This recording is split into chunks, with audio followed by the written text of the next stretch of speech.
Un plaisir de vous retrouver, mesdames, messieurs. Bonsoir. Les titres du journal. La vente des objets d'occasion est une activité rentable, surtout au Bénin. Ce genre de commerce bénéfique pour le vendeur et l'acheteur n'est pas sans risque.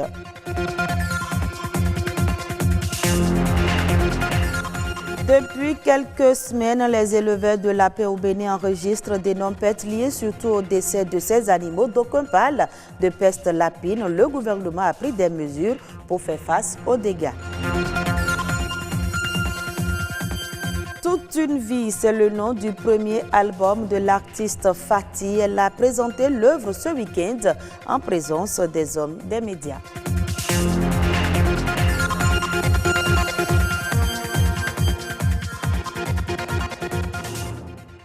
Merci de nous préférer. Le marché des biens d'occasion connaît une croissance exponentielle au Bénin, une situation qui soulève des interrogations quant aux raisons de son développement et aux conséquences possibles pour les consommateurs. Qu'est-ce qui motive certaines personnes à aller vers ces objets et comment s'y prendre en cas de défaillance? Reportage Actu Wendo, Rodrigue Blondoumé. Aujourd'hui, dans nos grandes villes, la vente d'objets d'occasion. Les usagers de ce vaste marché s'en sortent avec diverses fortunes. Il y a de cela 2 semaines, j'ai payé une moto pour mes soeurs pour qu'elles puissent aller à l'école. Après avoir payé la moto, le monsieur m'a tout assuré pour dire que c'est clean. Mais plus tard, je me suis retrouvé à dépenser 50 000 et plus dans la moto. Si Tobada Vico garde un mauvais souvenir de cette expérience, d'autres par contre estiment que ce n'est pas parce que les produits d'occasion sont déjà utilisés qu'ils perdent de la valeur. Ce sont des trucs résistants, les prix sont à la portée de tout le monde. Donc ce sont des trucs qui aident et disons ceux qui n'ont pas assez de moyens pour pouvoir prendre des trucs neufs à s'en en procurer en fait. Moi j'ai payé plusieurs produits d'occasion et ça a duré. J'ai pu acheter un PC portatif en occasion. Ouais, donc pour moi, j'ai eu la chance que l'ordinateur portatif marche. Pour la plupart des usagers rencontrés, derrière les objets d'occasion se cache un piège. Quelqu'un qui a déjà utilisé un truc et qui veut revendre, c'est tellement que le truc a un petit problème. Les produits d'occasion souvent se présentent sous 2 aspects. Lorsque quelqu'un décide de vendre quelque chose, soit la personne a un problème financier direct, ou soit la chose que la personne décide de vendre a un problème. Et pour éviter cet état de choses, ce type d'achat devrait se faire sous certaines conditions. Il faut premièrement s'assurer de la propriété effective de celui qui est en train de vous vendre cet élément-là. Sinon, vous pouvez être poursuivi pour recel. Deuxième élément, ce sont les risques qui peuvent arriver dans ces genres de transactions-là. C'est-à-dire, vous prenez un bien d'occasion auprès de quelqu'un, après vous constatez une certaine défaillance. Vous savez, dans les boutiques, formellement, il y a les questions de garantie où quand vous êtes dans le délai, vous pouvez repartir pour aller changer. Mais dans nos relations contractuelles, comme vous l'avez décrit tout à l'heure, ces éléments n'existent pas. Ça veut dire quoi? Lorsque ça arrive comme ça et que vous approchez de votre co-contractant qui reconnaît l'erreur, vous pouvez régler entre vous. Lorsque vous ne vous entendez pas, vous allez donc vous référer aux autorités compétentes, notamment, je veux dire, la juridiction compétente pour vous voir trancher un litige, parce que là, c'est un litige qui naît. Au-delà des réticences qu'on peut avoir et qui peuvent être difficiles à surmonter, l'achat des objets d'occasion est néanmoins à la portée du citoyen lambda. La résurgence de la peste lapine donne une peur bleue aux consommateurs de la viande de lapin. Par ailleurs, les éleveurs enregistrent des pertes énormes sur le plan financier causées par le décès par centaines de lapins. Quelles sont les mesures prises par le gouvernement pour accompagner les éleveurs? Yao Akpo, directeur de l'élevage, nous en parle. Il est au micro de Bruno Rotekbo et François d'Assise Amansiwa. Les mortalités qui sont actuellement enregistrées au niveau des élevages de lapins seraient essentiellement dues à un virus. Et la maladie qui est suspectée actuellement, c'est la VHD, la maladie hémorragique virale du lapin. Il faut également rappeler que c'est une maladie qui sévit dans certains pays limitrophes et probablement l'introduction d'animaux non autorisés pourrait constituer des sources de maladies. Il y a des vaccins. Et ce qu'il faut, c'est non seulement respecter les mesures de biosécurité. Ça voudra dire qu'il faut respecter les règles d'hygiène, il faut se désinfecter, il faut avoir un accoutrement pour son élevage et surtout éviter des visites de personnes ne devant pas exercer d'activité dans l'élevage. Observer également la quarantaine. Les lapins nouvellement achetés ne doivent pas être introduits avant de les avoir observés pendant au moins 2 semaines. Les mesures d'accompagnement ne manquent pas. Les directions départementales de l'agriculture, de l'élevage et de la pêche, ainsi que les agences territoriales de développement agricole. Ces structures travaillent déjà avec les éleveurs pour d'abord faire le point exhaustif des pertes, mais surtout leur prodiguer les conseils qu'il faut pour limiter la propagation de la maladie. Ce qu'il faut également dire, c'est que cette maladie ne se transmet pas à l'homme et cela ne justifie pas le fait qu'on doit pouvoir vendre de tels lapins. Non, on proscrit la vente des lapins malades, mais on voudrait apaiser la population pour dire que nous ne sommes pas face à une zoonose et que nous pourrions continuer à consommer la viande de lapin saine. Une note musicale dans ce journal, la discographie de la musique béninoise s'enrichit d'un nouvel album. Toute une vie, c'est le nom de la première œuvre musicale de l'artiste chanteuse Fati, un album de 14 titres qui raconte en mélodie les victoires et les espoirs de nos vies. La présentation de l'œuvre a été faite le week-end dernier en présence des médias. Toute une vie, la vie de Fati en mélodie. C'est un reportage de Patrick Adjagbojou et Simon Villon. Ces chansons, vous les avez tous fredonnées.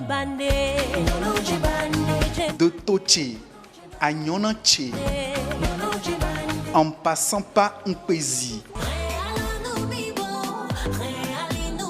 Ces tubes lui ont valu de 2014 à 2016 5 distinctions, dont Trophée Icône Africa 2014, Meilleure vidéo 2014 de Bénin Top 10 et Trophée Femme Héros en 2006.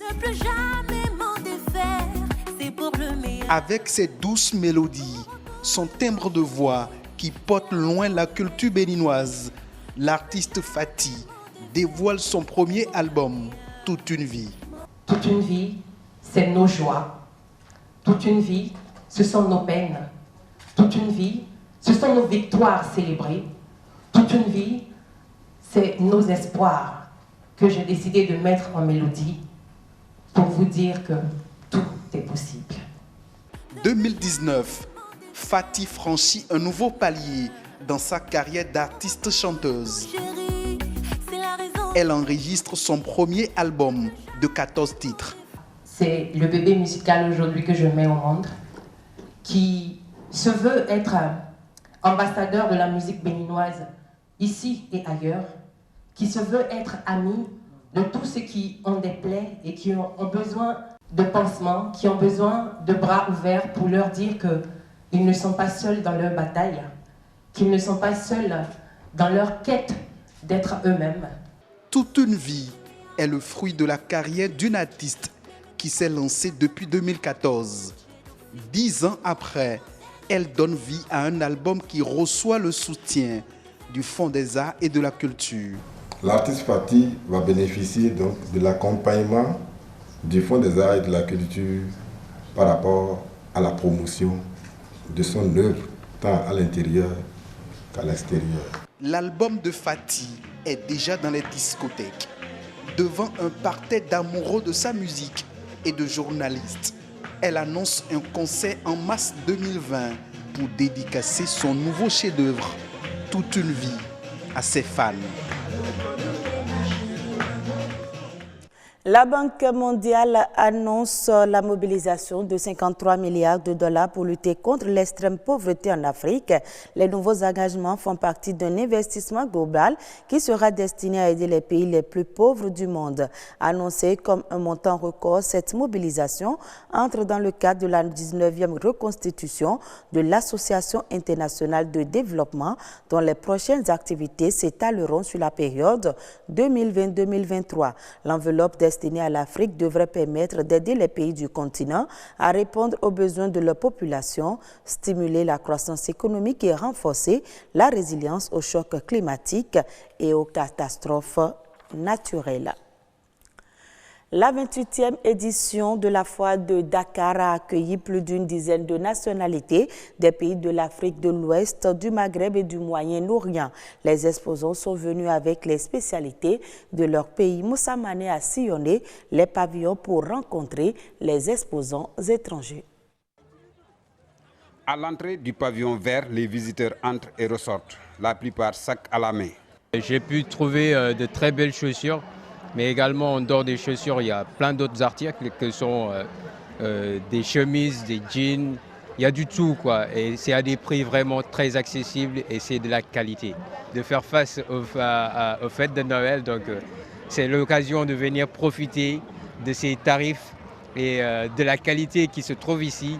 Considéré comme la grande Médina, ce pavillon abrite certains pays venus pour la foire. C'est le cas de l'Égypte. Le pays des pharaons occupe presque le tiers de l'espace. Dans ses bagages, les moquettes, le mobilier de salon, l'habillement n'est pas en reste. Enfants comme adultes sont bien servis. On a ramené de tout, on a ramené des trucs artisanaux, on a ramené des tapis, on a ramené des salons artisanaux, et des salons de Louis XIV, on a ramené des abayas. Ici au Sénégal, ils apprécient toujours les bonnes choses. Ils aiment les bonnes choses, mais malheureusement, on ne voit pas beaucoup de gens comme d'habitude. À côté, l'Algérie avec ses étals. Ici, on y trouve aussi une gamme variée de la décoration intérieure. Autre pays très présent dans cette foire internationale de Dakar, le Burkina Faso. Le pays des hommes intègres est venu avec ses spécificités dans l'habillement typique du pays, mais aussi le savoir-faire artisanal. Nous, les Burkinabés, on amène des bronzes, des objets d'art en bronze, pain tissé, beurre de karité, ainsi de suite, pas mal de produits. Les ventes pour le moment c'est un peu, les gens ne sont pas encore, ils attendent à la dernière minute pour venir, donc nous aussi on les attend. Pour sa 6e participation à cette foire, cette dame venue de Madagascar ne se plaint pas. Les produits fabriqués à partir d'éléments locaux sont bien prisés par les Sénégalais.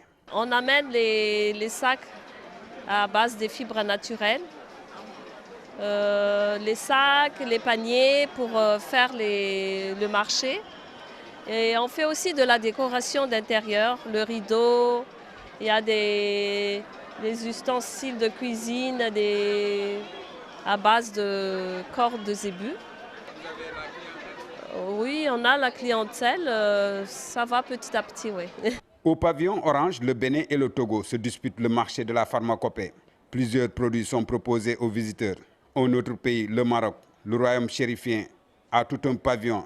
Il est présent sur 2 aspects. D'abord dans le cadre de la recherche de partenariat, mais surtout dans l'habillement. On amène beaucoup de choses du Maroc, les gens là-bas marocains. Est-ce que le Sénégal il aime beaucoup du Maroc? Ils viennent là-bas des faces d'Ahmed Tijan, ils voient le truc marocain, les gens là-bas. Il y a les chaussures, il y a les produits d'huile olive, beaucoup de choses marocaines. La foire bat son plein, les étals sont bien garnis, mais certains exposants scrutent toujours les allées à la recherche de clients. Cependant, ils restent optimistes et espèrent faire de bonnes affaires avant la fin de cette FIDAK 2019. Et voilà qui vient mettre un terme à ce journal. Très bonne suite des programmes de BB24.